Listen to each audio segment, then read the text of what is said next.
एक बार फिर धामी मंत्रिमंडल विस्तार के सुबुहाट तेज दिल्ली दौरे पर सीएम धामी, कई विकास परियोजनाओं को लेकर बातचीत होगी।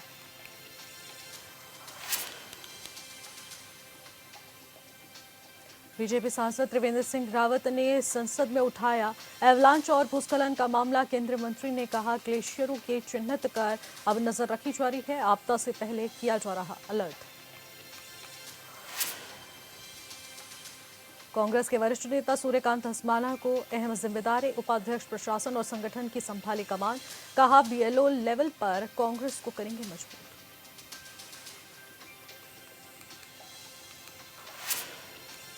उत्तराखंड में अवैध मदरसों पर कार्रवाई जारी। हरिद्वार के नवोदय नगर में प्रशासन ने अवैध मदरसों पर कसा शिकंजा, दस्तावेजों की बारीकी से की जा रही है जांच।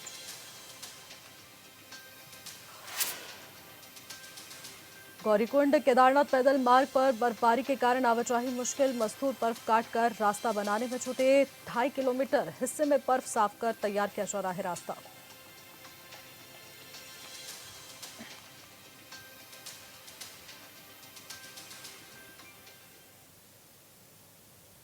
नमस्कार, आप देख रहे हैं हॉर्नबिल टीवी और मैं हूं आपके साथ निशि भाटिया। बुलेटिन की शुरुआत करेंगे उत्तराखंड के लक्सर से आई एक बड़ी खबर के साथ। इस वक्त की बड़ी खबर सीधे लक्सर से है, जहां पर अवैध तरीके से संचालित मदरसे सील किए गए हैं। ऐसे में सिड्डू, एथल और नेहदनपुर गांव में ये कार्रवाई की गई है। मदरसे संचालन यहां पर पूरी तरीके से अवैध रूप से किए जा रहे थे। ऐसे में मदरसा संचालकों के पास कोई भी संबंधित दस्तावेज नहीं पाए गए हैं। जिला प्रशासन ने 5 से ज्यादा मदरसों को सीज करने की बड़ी कार्रवाई की है। तहसीलदार के साथ शिक्षा और पुलिस विभाग भी यहां उस दौरान मौजूद रहा और इसी बीच ये बड़ी कार्रवाई पुलिस प्रशासन के द्वारा की गई है।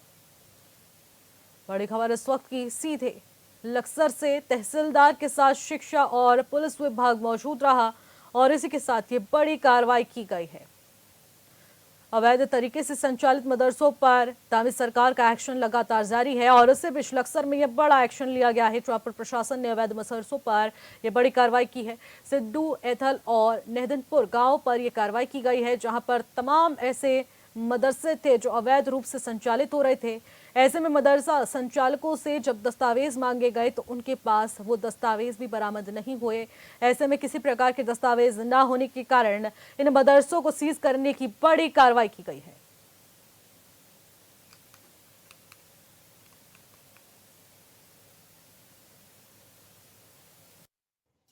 देखिए, ये जिलाधिकारी महोदय का आदेश है कि जो अवैध मदरसे अंदर जिनके पास कागजात नहीं है, रजिस्ट्रेशन नहीं है या मदरसा बोर्ड से या शिक्षा विभाग से अनुमति नहीं है, तो उनको सीज करना है। तो हमने अभी तक कुल 4 मदरसे सीज किए हैं, जिसमें से एक तो ये जहाँ हम खड़े हैं एथल में, और इससे पहले हम यहाँ गए थे सिदरू में। आज 2 आज सीज किए हैं और 2 कल हमने सीज कर दिए थे, मखियाली खोर और मखियाली कला में। तो कुल मिलाकर 4 सीज कर दिए हमने और अभी भी जारी है, अभी हम जा रहे हैं। इसमें यहाँ इनका कहना यह है कि लग भी नहीं रहा कि बच्चे यहाँ पे नहीं पढ़ते हैं।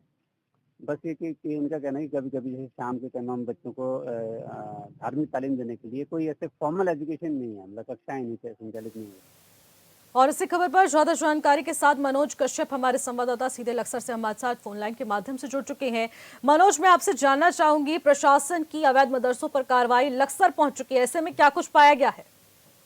बिल्कुल, देखिए, जिससे लगातार उत्तराखंड के मुख्यमंत्री पुष्कर सिंह धामी ने इस बात को साफ किया है कि हरिद्वार में हो या फिर देहरादून या फिर किसी भी प्रदेश के किसी भी जिले के अंदर कहीं पे भी जो अवैध मदरसे संचालित किए जा रहे हैं उस पर लगातार कार्रवाई की जाएगी। आज हरिद्वार की लक्सर तहसील क्षेत्र में भी अवैध मदरसों पर कार्रवाई की गई है। करीब 5 मदरसे अभी तक सील किए जा चुके हैं। लगातार ही जो ये कार्रवाई बढ़ रही है। हालांकि हरिद्वार के अलग अलग क्षेत्रों, यानी कि कहा जा सकता है कि हरिद्वार के रोशनाबाद क्षेत्र, दादुपुर क्षेत्र और सलेमपुर क्षेत्र में भी 3 मदरसे सील किए जा चुके हैं। हालांकि अभी भी जो टीम है वो लगातार कार्रवाई कर रही है। देखने वाली बात ये होगी कि कहीं से कोई विवाद योग्य सामने आता है या नहीं आता है। हालांकि अभी तक कोई ऐसा विवाद सामने नहीं आया। हालांकि तहसीलदार खुद यहाँ पे मौजूद है और लगातार भी जो अवैध मदरसे उन पर सीलिंग की कार्रवाई की जा रही है। सबसे पहले यहाँ पे मदरसे को एक नोटिस देने की बात कही गई थी, लेकिन नोटिस नहीं दिया जा रहा है। पूरी जो लिस्ट थी प्रशासन के द्वारा पहले से तैयार कर ली गई थी। यहाँ पे जो मदरसे अपने मौके पे डॉक्यूमेंट दिखा पा रहे उनको सील नहीं किया जा रहा है। लेकिन अधिकतर लोग ऐसे हैं, अधिकतर जो मदरसा संचालक ऐसे हैं जो अभी तक डॉक्यूमेंट प्रस्तुत नहीं कर पाए, जिस वजह से सीलिंग की कार्रवाई की जा रही है। जी,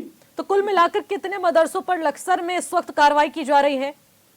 बिल्कुल देखिए, यहाँ पे लक्सर तहसील में अभी तक जो है 5 मदरसे सील किए गए हैं। लगातार यहाँ पे इससे अलग भी कहीं जो मदरसे थे उनको चिन्हित किया गया है। लगातार उनको भी जांचा जाएगा, देखा जाएगा कि उनके पास में डॉक्यूमेंट ही, यदि डॉक्यूमेंट होंगे तो उनको सील नहीं किया जाएगा। हालांकि अधिकतर मदरसे ऐसे जिनके पास में डॉक्यूमेंट नहीं है, तो वहीं पे प्रशासन की जो टीम है वो पहुंच गई। लगातार ही हरिद्वार के अलग अलग क्षेत्रों में भी ये कार्रवाई की जा रही है। हालांकि प्रशासन की जो पूरी टीम है उन्होंने पहले से मदरसों की जो सीलिंग की कार्रवाई थी उसको लेकर तमाम जो तैयारी थी वो पहले से ही कर ली गई थी। पुलिस फोर्स मौके पर मौजूद है। हालांकि जो मुस्लिम बहुमूल्य क्षेत्र है वहां पे अधिक पुलिस बल लगाया गया है कि किसी तरह कोई विवाद ना हो, क्योंकि इस बात का ध्यान रखा गया कि हरिद्वार के अंदर किसी भी तरह कोई कानून व्यवस्था ना बिगड़े, इस बात का विशेष ध्यान रखा गया है। जी बिल्कुल, आपने बताया कि 5 मदरसों को सीज करने की बड़ी कार्रवाई प्रशासन द्वारा की गई है। ऐसे में तमाम विभागों के अधिकारी भी इस दौरान मौजूद रहे। क्या कुछ अनियमितताएं पाई जा रही है और किन चिन्हित करते हुए किन ऐसे मुद्दों को लेकर यहाँ पर ये कार्रवाई की जा रही है?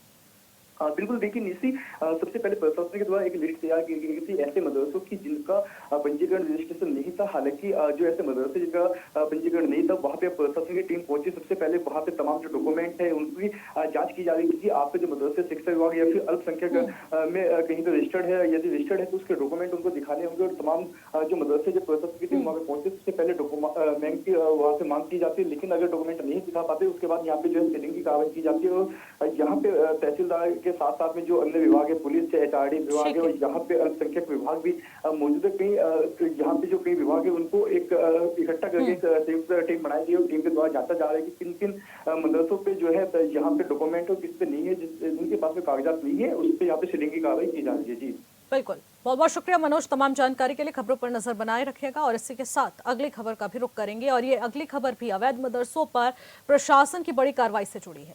अवैध मदरसों पर धामी सरकार की कार्रवाई इस कदर लगातार जारी है। इस क्रम में हरिद्वार के सिडकुल थाना क्षेत्र के नवोदय नगर में प्रशासन ने छापेमारी की है, जहां पर पुलिस फोर्स और अधिकारियों ने अवैध निर्माण और बिना अनुमति संचालित मदरसों पर शिकंजा कसा है और दस्तावेजों की गहन जांच की। इस दौरान भारी संख्या में पुलिस बल भी मौके पर मौजूद रहा।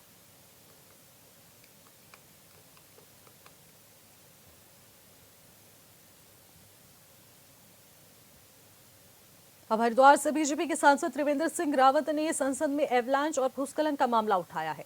उन्होंने कहा कि देवभूमि उत्तराखंड के चारधाम मार्गों में कई जगहों पर एवलांच की घटनाएं घटती है, जिसकी वजह से यात्रा मार्ग बाधित हो जाता है। उन्होंने केंद्रीय मंत्री से सवाल किया है और इसके अलावा केंद्र सरकार क्या कदम उठा रही है, ये तमाम सवाल किए हैं, जिसके जवाब में केंद्र गृह राज्य मंत्री नित्यानंद राय ने कहा है कि उत्तराखंड सहित देश के कई ऐसे राज्यों में एवलांच की घटनाएं घटती हैं।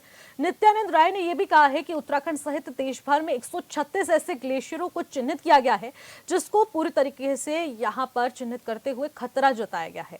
उन्होंने कहा है कि इसमें कोई शक नहीं है कि जलवायु परिवर्तन की वजह से ग्लेशियर पिघल रहे हैं, लेकिन इसकी निगरानी भी की जा रही है। 2000 से ज्यादा ग्लेशियर झीलों की निगरानी की जा रही है। प्रारंभिक प्रणाली चेतावनी को स्थापित किया जा रहा है, जिसके जरिए पहले ही अलर्ट कर दिया जाएगा और उसके बाद इस पर एक्शन लिया जाएगा। कि उत्तराखंड में सब जानते हैं कि जो धार्मिक पर्यटन है और जो साहसिक पर्यटन है, ये हमारे राज्य की जीवन रेखा है, उससे उसकी आर्थिकी चलती है। अभी अभी बद्रीनाथ में एक बड़ी आपदा आई जिसमें 8 बिहार के मजदूर वो मारे गए। इसी तरह से जो बद्रीनाथ जब हम जाते हैं तो नारायण पर्वत पर पिरामिड्स बनाए गए हैं, जिससे कि जब भी ग्लेशियर्स पिघलते हैं, एवलांच आते हैं तो बिखर जाते हैं। लेकिन नर पर्वत पर ये जो 2 ग्लेशियर वहां पर मुख्य रूप से प्रभावित करते हैं, एक तो है कंचनजंगा और एक उसी के बगल में दूसरा ग्लेशियर है रडांग, और इसके कारण यात्रा प्रभावित होती है और जान माल को भी खतरा बना रहता है।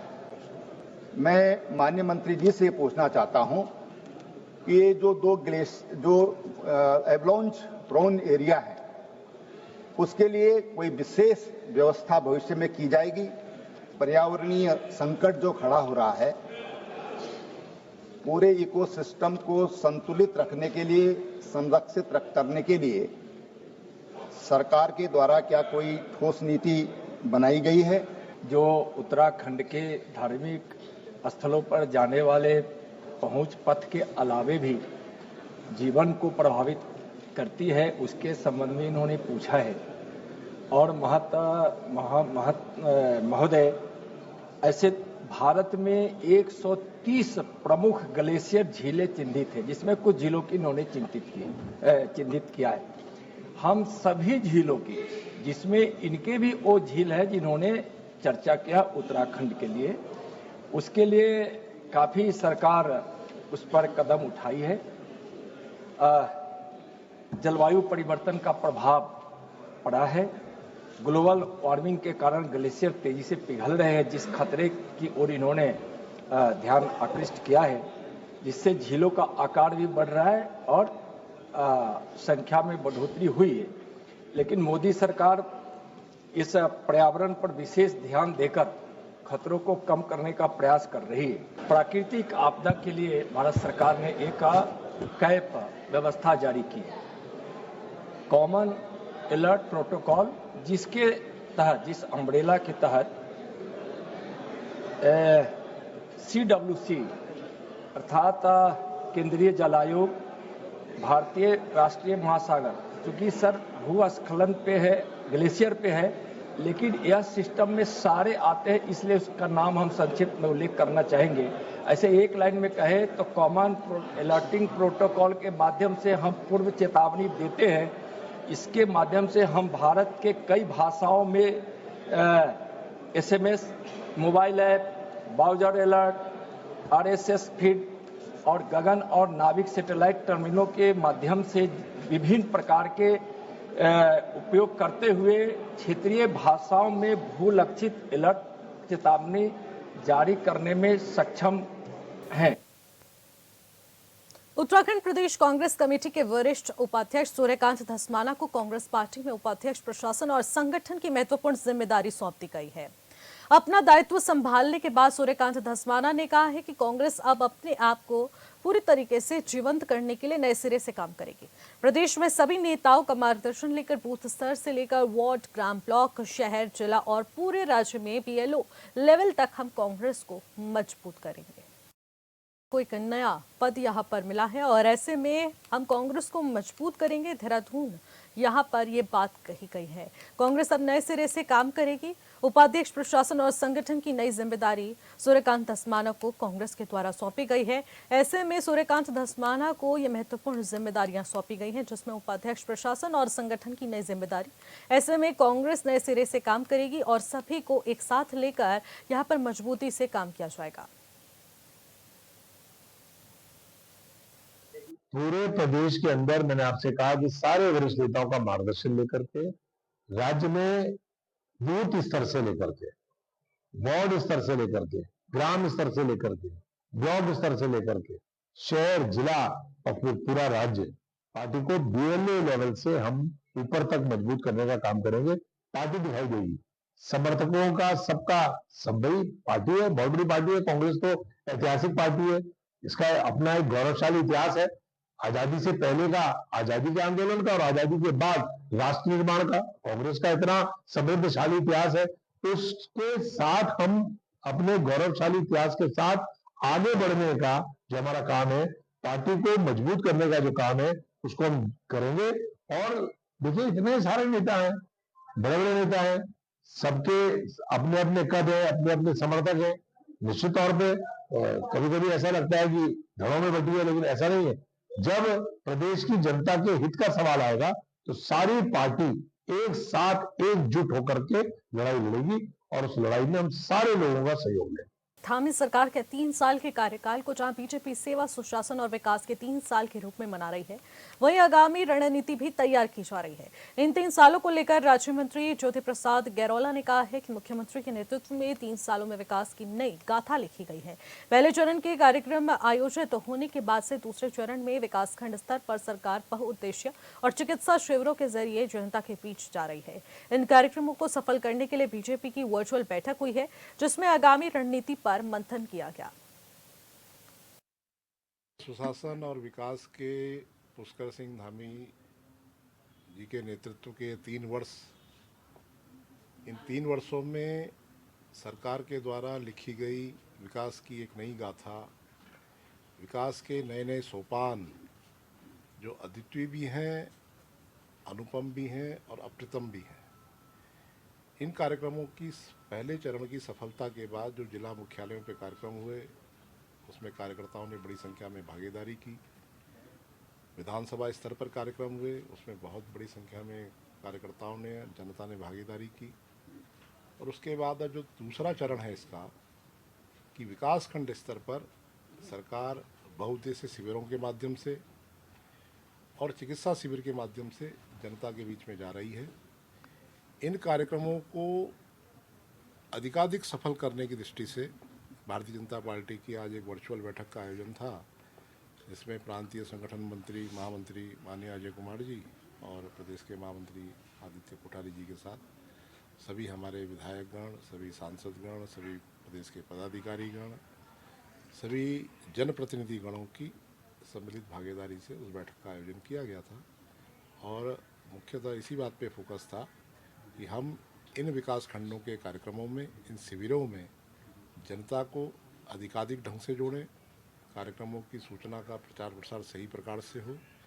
इसलिए जिला स्तर पर शासन प्रशासन से जुड़े हुए अधिकारियों के साथ समन्वय बनाकर इनमें कार्यकर्ताओं की अधिकतर भागीदारी करते हुए इन कार्यक्रमों को सफल बनाए और जन जन तक सरकार की उपलब्धियों को लेकर जाने का काम करें।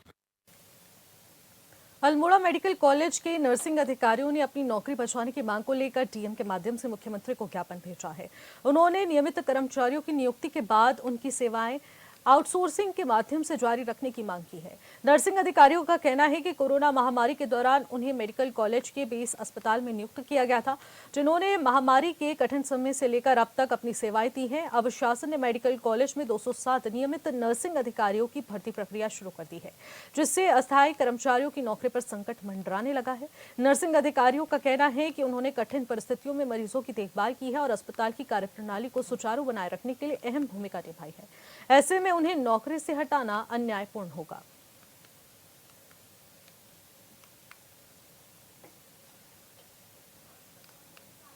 हम लोग अभी डीएम साहब को अपना ज्ञापन सौंपने आए थे कि हम लोग कोरोना से यहाँ काम कर रहे हैं और हमें 5.5 साल हो गए हैं काम करते करते, और आज जब परमानेंट की पोस्टें भरी जा रही है तो हमें निकाला जा रहा है, हमको रास्ता दिखाया जा रहा है घर का। तो हम लोग इतने सालों से काम कर रहे हैं तो हमारी कोई वरीयता नहीं है, हमें मतलब कुछ भी नहीं समझा जा रहा है हमें। तो फिर हम लोग सर के पास इसलिए आए हैं कि हमें थोड़ी सी वरीयता दी जाए कि आगे, और हम हर साल हमें यही सिचुएशन हमारे सामने खड़ी हो जाती है कि हमें मार्च के और अप्रैल के बीच में हमें छोड़ना है। हर बार कंपनी आती है और कंपनी ऐसे बोल के चली जाती है। तो हमें ये वाली चीज़ नहीं चाहिए, हमें वरीयता चाहिए। बस इतने के लिए मैं आई हूँ कि हमें वरीयता।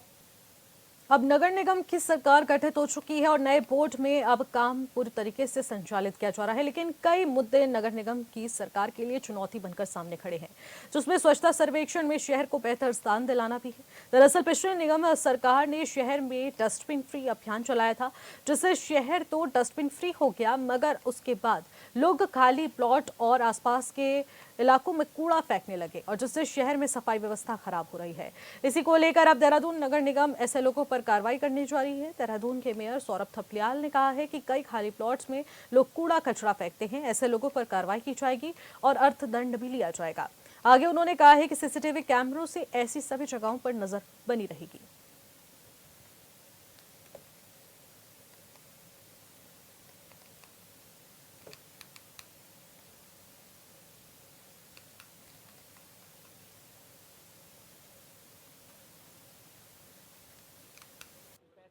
बिल्कुल, इसके लिए क्या है, अभी परसों भी हमने कहा है कि जो जिस प्रकार के खाली प्लॉट्स हैं उसमें लोग अपना कूड़ा कचरा डाल देते हैं, तो एक तो उनके ऊपर भी कार्रवाई होगी। ऐसे पकड़े जाने पर एक उन पर कठोर दंड उसमें लिया जाएगा।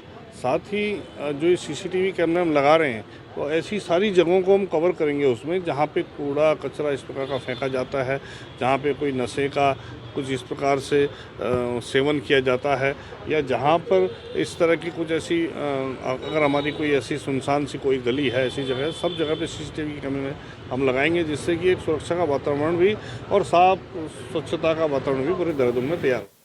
अब अल्मोड़ा नगर में बिगड़ती यातायात व्यवस्था को सुधारने के लिए अब टीम ने खुद कमान संभाल ली है।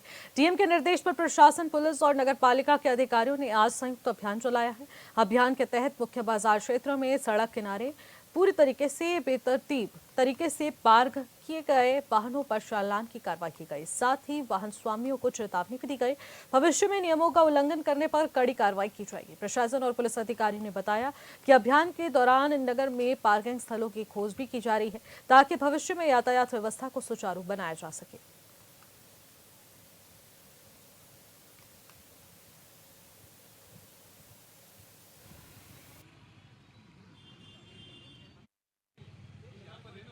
इसमें कल जिलाधिकारी महोदय द्वारा निर्देश दिए गए थे कि परिवहन, पुलिस और हम लोग एक संयुक्त अभियान चलाएं और शहर में जो कि पार्किंग की यहाँ पे जो गाड़ियाँ बेतरतीब लोग खड़े कर रहे हैं उसका भी हम एक अभियान चला रहे हैं और सत्यापन भी कर रहे हैं कौन सी जगह पे हम लोग पार्किंग बना सकते हैं। उसके लिए भी हम लोग निरीक्षण कर रहे हैं। संयुक्त निरीक्षण की कार्रवाई हमारी गतिमान है। चालान की कार्रवाई भी की जाएगी। अभी हम लोग पार्किंग के लिए डिसाइड कर रहे हैं कौन सा हमारे चिन्हित जहाँ पर हम पार्किंग कर सकते हैं शहर में, और सुव्यवस्थित ट्रैफिक प्लान के लिए हम लोग प्रयास करेंगे। कल जो डीएम अल्मोड़ा हैं उनके द्वारा एक मीटिंग ली गई थी और इसमें हम प्रशासन और पुलिस के और अन्य विभागों के भी, आरटीओ के भी लोग इसमें शामिल थे। तो हमें जो डायरेक्शन दिए गए, एक तो यह है कि जो रोडवेज बस अड्डा है उसको प्रॉपर स्टार्ट किया जाए नीचे लोअर माल रोड से, क्योंकि इन गाड़ियों से भी बहुत अव्यवस्थाएँ हो रही हैं ट्रैफिक में। इसके अलावा आज हमारी जो पुलिस प्रशासन और बाकी जो टीम है नगर पालिका की, हम लोग ये आइडेंटिफाई करने की कोशिश कर रहे हैं कि जो वर्तमान में जो ये अव्यवस्थित रूप से जो 2 व्हीलर्स लगे हुए हैं, और तो इसमें हम क्या और बेटर तरीके से कर सकते हैं, कौन सी हम ऐसी लोकेशन से ट्रेस कर सकते हैं जो उनको हम पार्किंग के लिए यूज़ कर सकें। और इसके बाद धीरे धीरे जब हमारी पार्किंग से जो बन रही हैं वो स्टार्ट हो जाएंगी तो उसके बाद हम और बेटर तरीके से अपने इस काम को इम्प्लीमेंट कर सकेंगे। हमारी यही कोशिश। अब धामी सरकार के 3 साल पूरे होने पर ज्योतिर्मठ के गांधी मैदान में बहुउद्देशीय शिविर का आयोजन किया गया। शिविर में लगाए गए कई विभागों के स्टॉल्स का चमोली के जिलाधिकारी डॉक्टर संदीप तिवारी ने निरीक्षण किया। बता दें कि इस शिविर में क्षेत्र के लाभार्थियों ने कई विभागों के स्टॉल से सरकारी योजनाओं का लाभ उठाया। साथ ही अपने जन्म प्रमाण पत्र और मूल निवास और ओबीसी जाति चरित्र और साथ ही साथ आय समेत कई प्रमाण पत्र बनवाए।